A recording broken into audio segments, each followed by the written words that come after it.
नमस्कार। मेरे YouTube channel social views with doctor Dinesh Chandra Khandelwal में आपका हार्दिक स्वागत है। आज हम चुनौतियाँ व्यक्ति को सशक्त और प्रखर बनाती हैं, इस विषय पर चर्चा करेंगे। यदि आप मेरे YouTube चैनल पर नए हैं तो मैं आपसे आग्रह करता हूँ कि आप मेरे YouTube चैनल को सब्सक्राइब कीजिए। मेरे YouTube चैनल पर आपको समाजशास्त्र विषय के, सामाजिक और राष्ट्रीय महत्व के और प्रेरणात्मक वीडियो देखने में आएंगे। आज का हमारा विषय है चुनौतियाँ व्यक्ति को सशक्त और प्रखर बनाती हैं। ऐसा कोई व्यक्ति नहीं है, संसार में ऐसा कोई नहीं है जिसके जीवन में चुनौतियाँ नहीं आई हों। चुनौतियाँ आती हैं, वह हमें बहुत कुछ सिखाती हैं, कभी हंसाती हैं, कभी रुलाती हैं, पर वह जीवन में हमें कोई ना कोई नया सबक देकर जाती हैं और यह सबक आगामी जीवन में हमें बहुत काम आता है, हमारा बहुत मार्गदर्शन करता है। जीवन की चुनौतियाँ व्यक्ति पर दबाव पैदा करती हैं, ये दबाव देने वाली होती हैं, परंतु यह दबाव उत्पन्न करने के साथ प्रेरणात्मक होती है।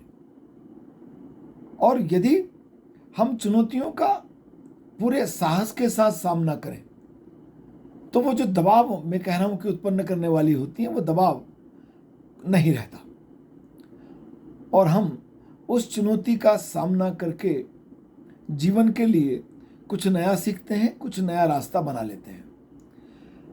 यह सब इस बात पर निर्भर करता है कि हम आने वाली चुनौती का कैसे सामना करते हैं।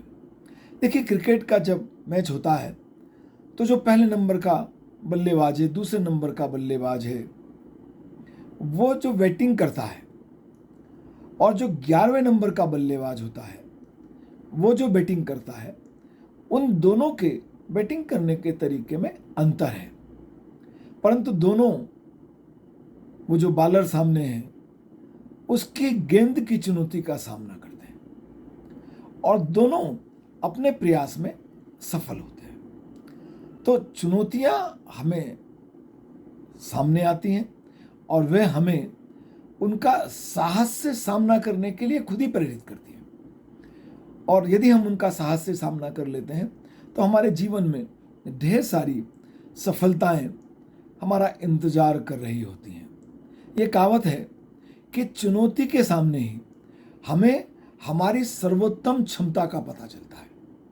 जब चुनौती नहीं होती हमारे सामने, तब तक तो हम ये मानकर चलते हैं कि हम उन पर हर परिस्थिति का सामना कुशलता से कर सकते हैं, पर जब चुनौती सामने होती है तभी हमें ये पता चलता है कि हमारी क्षमता क्या है, हम चुनौती का सामना किस प्रकार से करते हैं।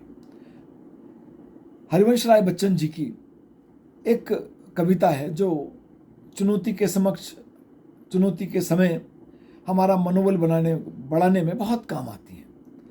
तू ना थकेगा कभी, तू ना रुकेगा कभी, तू ना मुड़ेगा कभी, कर शपथ कर शपथ कर शपथ, अग्निपथ अग्निपथ अग्निपथ। जीवन से मिलने वाली चुनौतियों का हमें डटकर सामना करना चाहिए। ये कविता की कुछ लाइनें, बड़ी कविता हैं और बहुत प्रेरणादायक है, पर ये कुछ लाइनें जिनकी हमने अभी चर्चा की, ये हमें चुनौतियों से लड़ने के लिए प्रेरित करती हैं। जीवन में आने वाली चुनौतियों का हमें डटकर सामना करना है। आज की चर्चा को हम एक किसान और भगवान के बीच की कहानी के माध्यम से समझने का प्रयास करेंगे। ये ध्यान रखने की बात है कि यदि जीवन में चुनौतियां ना हों तो जीवन कुछ खोखला सा होता है, कुछ नीरस सा होता है, नया कुछ सीखने को नहीं मिलता। अब हम उस किसान और ईश्वर की कहानी के माध्यम से चुनौती हमारे जीवन में किस प्रकार परिवर्तन लाती है, इसको समझने का प्रयास करेंगे। एक बार एक किसान भगवान से बड़ा नाराज हो गया और नाराज होने के उसके अपने कारण थे। कभी बाढ़ आ जाए, कभी सूखा पड़ जाए, कभी धूप बहुत तेज हो जाए, कभी ओले पड़ जाएं, और कुछ ना कुछ कारण से, किसी भी कारण से उसकी फसल खराब हो जाती है। एक दिन वह बड़ा तंग आ गया और उसने भगवान से कहा कि देखिए प्रभु, आप भगवान हैं, लेकिन लगता है कि आपको खेती बाड़ी के बारे में कुछ ज़्यादा जानकारी नहीं है। इसलिए आपसे एक प्रार्थना है कि आप 1 साल मुझे मौका दे दीजिए, और जैसा मैं चाहूँ वैसा मौसम हो, फिर आप देखना मैं कैसे अन्न के भंडार भर दूंगा। भगवान मुस्कुराए और कहा, ठीक है, जैसा तुम चाहोगे वैसा ही मौसम दूंगा, मैं कोई दखल नहीं करूंगा। किसान ने गेहूं की फसल बोई। जब धूप चाही धूप मिली, जब पानी चाहा तब पानी मिला। तेज धूप, ओले, बाढ़, आंधी तो उस किसान ने आने ही नहीं दी। समय के साथ फसल बढ़ी और किसान की खुशी भी, क्योंकि फसल इस प्रकार से दिख रही थी, ऐसी फसल आई थी जैसी फसल किसान ने कभी देखी ही नहीं थी। किसान ने मन ही मन सोचा, अब भगवान को पता चलेगा कि फसल कैसे करते हैं। बेकार ही हमें इतने वर्षों से परेशान कर रखा था। फसल काटने का समय भी आया। किसान बड़े गर्व के साथ फसल काटने गया, लेकिन जैसे ही फसल काटने लगा, एकदम से छाती पर हाथ रखकर बैठ गया। गेहूं की बाली के अंदर एक भी गेहूं नहीं था। सारी बालियां अंदर से खाली थी। वह बड़ा दुखी हो गया। उसने भगवान से प्रार्थना की, हे प्रभु, ये क्या हो गया? उसकी तो पूरी मेहनत खराब हो गई थी। तब भगवान ने कहा, यह तो होना ही था। तुमने पौधों को जरा भी संघर्ष करने का अवसर नहीं दिया, मौका नहीं दिया। तेज धूप में उनको तपने नहीं दिया, आंधी ओलों से उनको जूझने नहीं दिया, उन्हें किसी प्रकार की चुनौती का एहसास जरा भी नहीं होने दिया। इसलिए पौधे खोखले रह गए।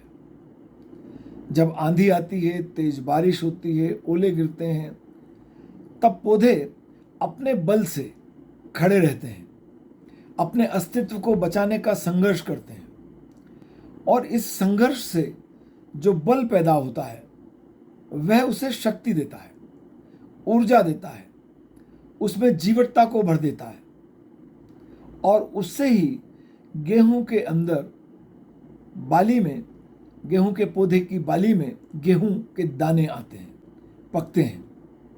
सोने को भी कुंदन बनने के लिए आग में तपना पड़ता है, हथौड़ियों से पीटते हैं, उसे गलाते हैं, और अनेक चुनौतियों से गुजरकर ही उसकी स्वर्णिम आभा उभरती है, जो उसे अनमोल बना देती है, और वह जेवर के रूप में हमारे काम आता है, देखने में आता है, बड़ा सुंदर लगता है। चाहे गेहूं की बाली हो, किसान की फसल हो, सोना हो, और मनुष्य का जीवन हो, ये सब संघर्ष से पनपते हैं। संघर्ष और चुनौतियां उसे बहुत कुछ सिखाती हैं, उसे प्रखर बनाती हैं, और इसके बगैर व्यक्ति अंदर से खोखला रह जाता है, उसमें कोई गुण पैदा नहीं हो पाता। इसलिए चुनौतियां मानव जीवन के लिए आवश्यक हैं। वह हमें सशक्त बनाती हैं, प्रखर बनाती हैं, और यदि किसी को प्रतिभाशाली बनना है तो उसे चुनौती को स्वीकार करना ही पड़ेगा, अन्यथा अंदर से खोखले रह जाएंगे। मेरा विश्वास है कि आज की ये छोटी सी कहानी आपको पसंद आई होगी, और यह आपको जीवन में आने वाली चुनौतियों से भयभीत होने से बचाएगी, उनका साहसपूर्वक सामना करने को प्रेरित करेगी, और आप उसके माध्यम से, उन चुनौतियों के माध्यम से बहुत सशक्त और प्रखर होंगे। आपको मेरी बहुत शुभकामनाएं। बहुत धन्यवाद।